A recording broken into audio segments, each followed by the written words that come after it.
आप PBC Urdu service का programme सैरबीन देख रहे हैं और अब वक्त हुआ है हमारे हफ्तेवार सिलसिले तो फिर चलेगा।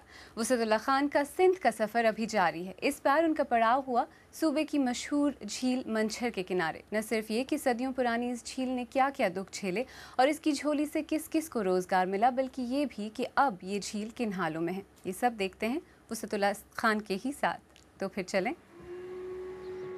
सुबह ही सुबह सेवन के तारीखी किले की ऊंचाई से कैमरे को अगर शाहबाज कलंदर का सुनहरी गुंबद और इस गुंबद के इर्द गिर्द अंगड़ाई लेती रो पहली ज़िंदगी फिल्म बंद करने का मौका मिल जाए तो समझ लीजिए आज के दिन ने शुरू होने से पहले ही अपनी पूरी कीमत वसूल कर ली। ऐ सेवन, वादा करता हूँ कि बशर्ते ज़िंदगी जल्द आऊँगा और तेरी रंगीनियां कैमरे की आंख में भर के ले जाऊंगा। फिलहाल मेरी रहनुमाई कर दे उस हसीन बेवा की जानिब जिसके बच्चे उसे माई मंछर पुकारते हैं।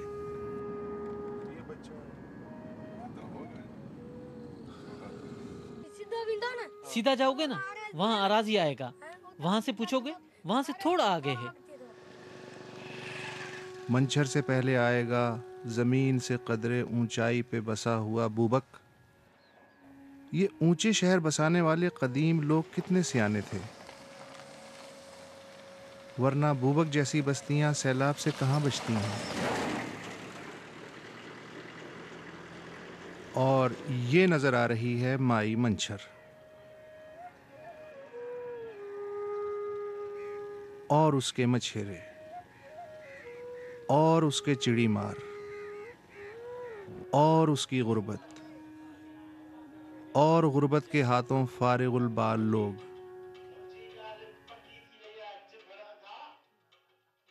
और ये चाचा अगे पखी दे हूंदो त पधरो ईंदे त हीअं पियोंदो पखी हीअं पहले पियोंदो तो परिंदे ऐसे रास्ते में बैठे हुए होते थे, सैकड़ों लाखों हमारी आंखों के सामने होते थे। ये झील सारी भरी हुई होती थी। यहाँ पर लोग बाहर से आते थे शिकार करने के लिए। हम उनको इन्हीं किश्तियों पर बिठा कर लेकर जाते थे। उनके हाथ में बंदूक होती थी ऐसे, बस जैसे ही परिंदे उड़ते थे वो फायर करते थे। अब वो शिकार तो रहा ही नहीं। इस झील में 70 किस्म की झाड़ियां, पौधे और दरख्त थे। तभी तो कांपते हुए साइबेरियाई परिंदे यहाँ उतरते थे। हाँ, इस झील में 41 किस्म की मछलियां थीं, मगर 35 खत्म हो गईं। बूढ़े बताते हैं कि 1950 के सिर्फ एक साल में उन्होंने 3000 टन मछली पकड़ी थी इस मंछर से। अब 100 मन भी हाथ नहीं लगती। ये झील वैसी ही रहती अगर कैलेंडर में 1992 का साल ना आता। जब 1992 में आरबीओडी का सिलसिला आया तो हमें पता नहीं था कि ये पानी खराब है कि अच्छा है कि क्या है। जब 1993 हो गया, एक साल में हमें पता पड़ गया पानी तो यार ये तो खराब हो गया। जब पता पड़ा जो घास हमारा जो लाखों की तादाद में खड़ा था वो बिल्कुल ख़त्म हो गया। जब मच्छी का घर चला गया तो आस्ता आस्ता मच्छी भी छोड़ना शुरू कर दिया। और हाँ, कश्तियां भी तो थीं। यहाँ तक कि स्कूल और डिस्पेंसरी भी कश्तियों में हुआ करते थे। हूर बीबी वो ज़माना बताते हुए आज भी लजा सी जाती है। शादी मेरी हाँ, हमारी शादी कश्ती में ही हुई थी। हमारी ज़िंदगी, मिलना जुलना, मौत सब कश्ती में ही होता है। लेकिन जब डैम बन गया, पानी जहरीला हो गया तो कश्ती छोड़कर किनारे बैठ गए। दूसरे शहरों से झील में पहुंचने वाले फुजले ने पानी के साथ जिंदगी में भी जहर घोल दिया और माहीगीर बादबान लपेट के खुश्क पत्तों जैसे बिखरने लगे।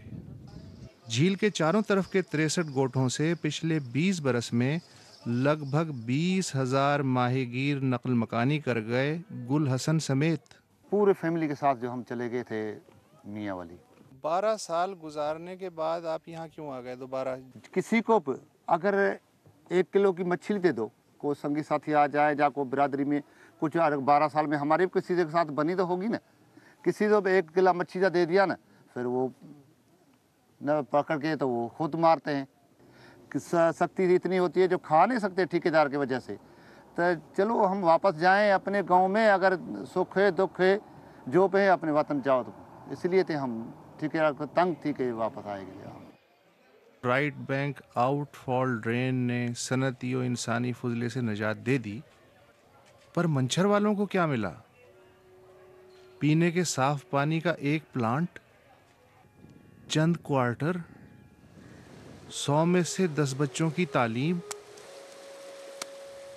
बस। और तरक्की के वादे भी जो झील में तैर रहे हैं। नुकसान को सिर्फ पैसे में नहीं तोला जाता। मेरा कल्चर तबाह हुआ है, मेरे राइट्स तबाह हुए हैं, मेरे सदियों पुरानी झील तबाह हुई है, मेरे रिश्ते तबाह हुए हैं। जिस किसी की भी तरक्की हो, लेकिन कीमत किसने चुकाई? अगर वो कीमत मंछर के माहीगीर ने चुकाई है तो उसका कसूर क्या है? क्या मछलियों और परिंदों और इंसानों को उनका घर वापस मिल सकता है? शायद नहीं। पानी की सफाई से पहले नीयत की सफाई कौन करेगा? मंछर झील से वसतुल्ला खान। आपको याद दिलाते चलें कि आज सैरबीन का बड़ा मौजू था आइंदा आम इंतखाबात के दौरान बलोचिस्तान में सिक्योरिटी का मसला। पाकिस्तान के इस शोरिश सदा सूबे में पिछली बार के बरक्स इस मरतबा कौम परस्त जमातें भी इलेक्शन का हिस्सा बनने जा रही हैं। आप सैरबीन हमारी वेबसाइट पर भी देख सकते हैं, पता है bbcurdu.com।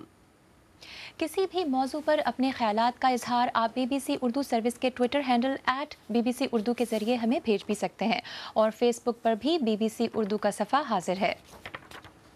अब सैरबीन इख्तिताम को पहुंचा। आलिया नाज़की और इरम गिलानी को इजाज़त दीजिए। जाते जाते हम आपको ये तस्वीर दिखाते चलें जिनको देखकर आप ये अंदाज़ा लगा सकते हैं कि कल जो एक बड़ा शमसी तूफ़ान कुर्रे अर्ज़ को छूने वाला है वो कैसा हो सकता है। ये तूफ़ान शुमाली रोशनियों को जन्म दे सकता है। सूरज की सतह पर कल एक बड़ा धमाका हुआ था जिसके असरात कल तक हमारी ज़मीन तक पहुँचेंगे।